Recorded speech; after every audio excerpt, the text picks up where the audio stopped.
புதுச்சேரி சிறுமி கொலை வழக்கில் குற்றவாளி என நீதிமன்றம் தீர்ப்பு.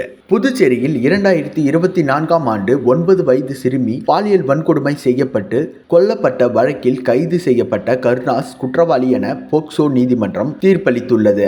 சிறுமி மாயமான 2 நாட்களுக்கு பிறகு கால்வாயில் சடலமாக மீட்கப்பட்டார். இந்த வழக்கில் கருணாஸ், விவேகானந்தன் கைதாகினர். கடந்த ஆண்டு விவேகானந்தன் சிறையில் தற்கொலை செய்து கொண்டார். குற்றவாளி கருணாஸுக்கான தண்டனை விவரங்கள் மே 5ஆம் தேதி அறிவிக்கப்பட உள்ளது.